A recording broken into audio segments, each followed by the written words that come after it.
اے چشم پیر تو نے یہ کیا پلا دیا، اے چشم پیر تو نے یہ کیا پلا دیا، سرشار کر دیا ہمیں بے خود بنا دیا، اے چشم پیر تو نے یہ کیا نحمده ونصلي ونسلم على رسوله الكريم.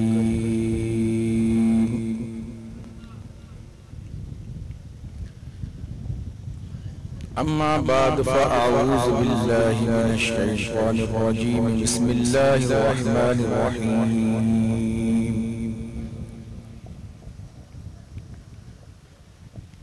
إن الله وملائكته يصلون على النبي يا أيها الذين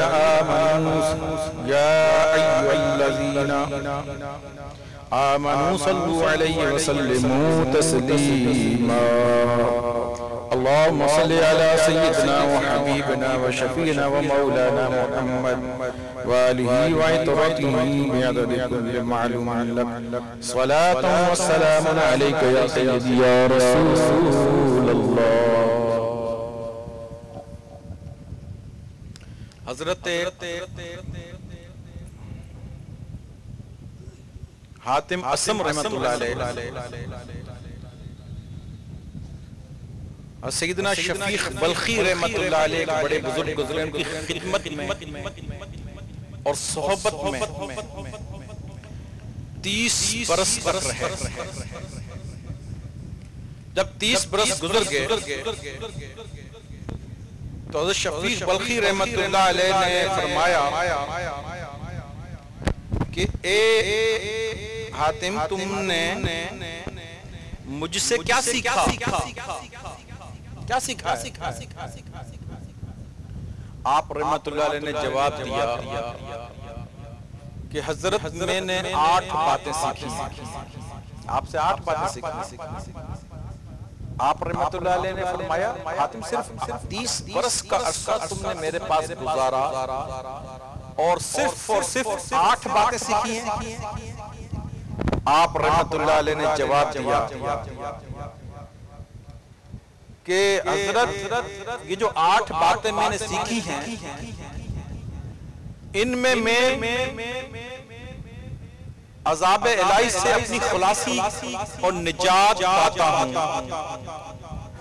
ان 8 باتوں سے میری دنیا بھی سنور گئی ہے اور ان 8 باتوں سے میں اپنی نجات بھی ہوتی ہوئی دیکھ رہا ہوں.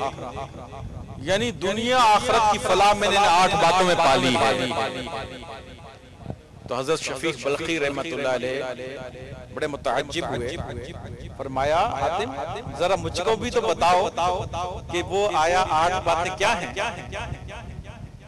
آپ رحمت اللہ علیہ نے جواب دیا، عرض کیا حضرت پہلی بات فرمایا دنیا میں ہر آدمی کا کوئی نہ کوئی محبوب ہوا کرتا ہے.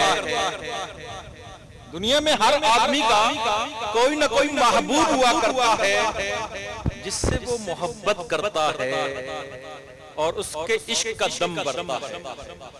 کوئی مال سے محبت کرتا ہے، کوئی اپنی بیوی سے محبت کرتا ہے، کسی نے اپنی اولاد کو محبوب بنایا ہوا ہے، کسی نے بنگلوں کو محبوب بنایا ہوا ہے، کسی نے جائیداد کو محبوب بنایا ہوا ہے، کسی نے حکومت کو محبوب بنایا ہوا ہے، کسی نے وزارت کو محبوب بنایا ہوا ہے.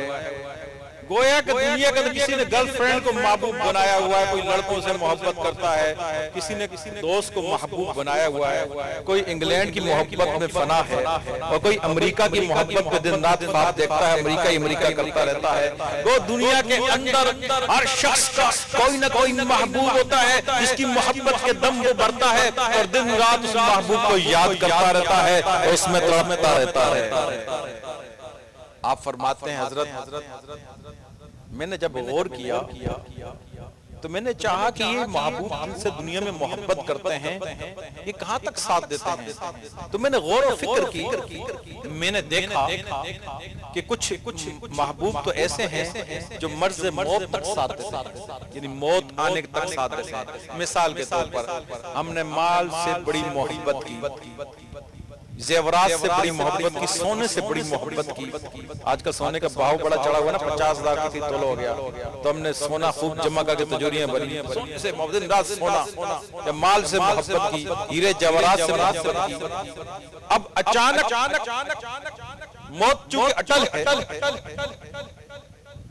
اور موت ہر ذی نفس کو چکھنا ہے، ہر موت آنا ہے، تو جیسے ہی موت کا وقت آیا اور اٹل ہے اور اچانک آتی ہے، جو ساحت گزر گئی وہ ہمارے ہاتھ میں نہیں آتی، جو ساحت موجود اس میں کیا ہم کر رہے ہیں، بس یہی ساحت ہے، آنے والی ساحت کا پتہ نہیں کہ وہ آئے گی کہ نہیں آئے گی۔ فرمایا کہ میں نے دیکھا کہ وہ مال جو ہے، ہم مر گئے تو اتنا بھی نہیں ہوا کہ مال اٹھ کے قبر تک ہماری جاتا ہے، اس سے ہم نے دنیا میں اتنی محبت کی اور اس سے اتنا عشق کیا، اس کو اتنا جمع کیا، اتنی عزت دی، اس کو تجوری میں چوم چوم کے ہم نے رکھا اور سنبھال کے رکھا۔ ہم مر گئے تو کم از کم قبر تک تو آ جاتا، لیکن وہ ایسا محبوب بے وفا نکلا کہ وہ قبر تک بھی نہیں آیا، جہاں بنتا وہیں بن رہا، بولا جاؤ، باہر بھی نہیں آیا، بولا جاؤ بے وفا میں۔ پھر فرماتے ہیں کہ میں نے دیکھا کہ کچھ محبوب ایسے ہیں جو قبر تک جاتے ہیں۔ مثال کے طور پر ہم نے بیوی سے محبت کی، قبر تک چلی گئی، اولاد سے محبت کی، قبر تک چلی گئی، کسی دوست سے محبت کی، وہ قبر تک چلا گیا۔ وہ کہ کوئی نہ کوئی محبوب جو زیادہ سے زیادہ اس نے یہ کیا کہ وہ قبر تک چلا گیا۔ اب قبر میں بجائے میرے اندر میرے ساتھ جانے کے، اس نے کہا دیکھنا کوئی سوراخ رہ نہ جائے، اور کوئی سوراخ رہ بھی رہا تھا، فٹافٹ اس نے اپنے ہاتھ سے مٹی ڈال کے دبا دیا، بولا دبا دو، کوئی سوراخ باقی نہ رہے، سارے سوراخوں کو بند کر دیا۔ اب محبوب کا مقصد یہ ہوتا ہے کہ مشکل گھڑی میں کام آئے، ہم اس سے اتنی محبت کرتے ہیں، اتنا عشق کا دم بڑھتے ہیں تو وہ ہمارے کام آنا چاہیے۔ لیکن آپ فرماتے ہیں کہ قبر جو کہ تاریکی کا گھر ہے، کیڑے مکوڑوں کا گھر ہے، وہاں روشنی نہیں، وہاں اکیلا میں چلا جاؤں گا یا اکیلا جاؤں گا، تو وہاں تو کوئی بھی محبوب ساتھ گیا ہی نہیں، کوئی محبوب ساتھ گیا ہی نہیں، کوئی بھی اندر نہیں گیا۔ تو میں نے سوچا کہ سارے بے وفا محبوب ہیں، کوئی مرگل موت تک ساتھ دیتے ہیں، کوئی قبر تک ساتھ دیتے ہیں، قبر کے اندر تو کوئی بھی نہیں جاتا۔ تو میں نے سوچا کہ میں کوئی ایسا محبوب بناتا ہوں جو میری قبر کے اندر بھی ساتھ جائے، قبر کے اندر بھی ساتھ جائے۔ تو فرماتے ہیں میں نے غور و فکر کی، میں نے غور کیا، فرماتے ہیں سوائے نیک عمل کے میں نے کسی کو ایسا محبوب نہ پایا جو قبر کے اندر ساتھ جاتا ہو۔ تو فرماتے ہیں میں نے نیک عمل کو اپنا محبوب بنا لیا، عمل صالح کو اپنا محبوب بنا لیا، باقی محبوبوں سے میں نے اپنا منہ پھیر لیا، اور نیک عمل کو میں نے اپنا محبوب بنا لیا، اور وہ میری قبر میں میرے ساتھ جائے گا، تاریکی میں روشنی کرے گا، جب میں اکیلا ہوں گا مجھ سے ان سے محبت کرے گا، اور میری مشکل گھڑی میں مشکل وقت میں میرے کام آئے گا۔ لہذا سب سے مشکل گھڑی تو قبر ہے، لہذا یہ وہ محبوب ہے جو دنیا میں بھی ساتھ ہے، مرگل موت میں بھی ساتھ ہے، اور قبر تک بھی ساتھ ہے، قبر کے اندر بھی ساتھ ہے، قبر سے باہر نکلیں گے روز محشر بھی ساتھ ہے، یہاں تک کہ جنت چھوڑ کر کے جنت تک یہ ساتھ۔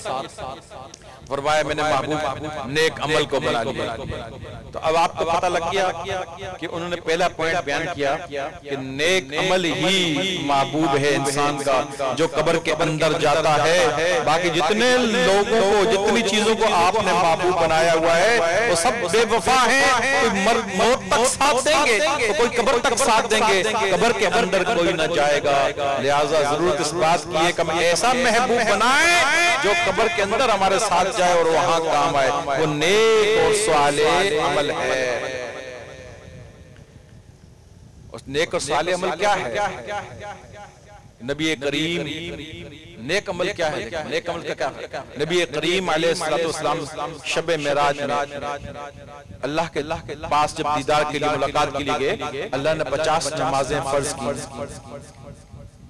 جب موسیٰ علیہ السلام سے چوتھے آسمان میں ملاقات ہوئی انہوں نے عرض کیا حضور امت کے لیے کیا تحفہ ملا؟ آپ نے فرمایا 50 نمازیں۔ انہوں نے عرض کیا حضور بنی اسرائیل کو میں نے دیکھا ہوا ہے، وہ یہ کام ان سے نہ ہوا، یہ آپ کی امت کی نمازیں نہ پڑھ سکے گی، کم کرائیے، تخفیف کرائیے۔ آپ پھر گئے 5 کم ہوئی، یہاں تک کہ 9 مرتبہ اللہ کے پاس کے اللہ 5 کم کرتا رہا، آخر میں 5 رہ گئی۔ رب نے فرمایا محبوب یہ 5 نمازیں کرتی میں نے تمہاری محبت اور سفارش پر، اپنی امت کو یہ خوشخبری سنانا کہ جو تیرا غلام میرا بندہ 5 پڑھے گا ثواب 85 کا دیا کروں گا۔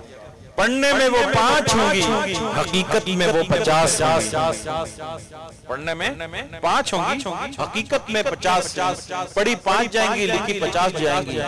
یہ نیک عمل ہے، یہ نیک عمل، یہ کرو، یہ نیک عمل۔ سب سے پہلا نیک عمل نماز کا کرو، سب سے بنیاد نماز ہے۔ اپنی نمازوں کو صحیح کرو، نمازوں کو درست کرو، نماز میں مت سستی کرو، مت کائلی کرو۔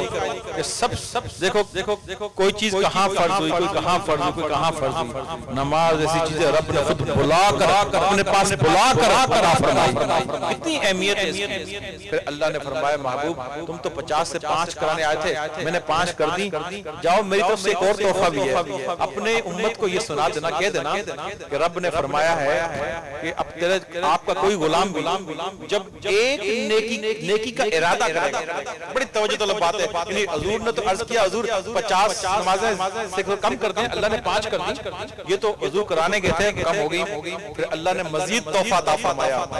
یعنی دیکھیں کہ اللہ کتنا مہربان ہے ہم پر، حضور کتنے شفقت رکھتے ہیں، کتنی محبت رکھتے ہیں، اور اللہ کتنا مہربان ہے۔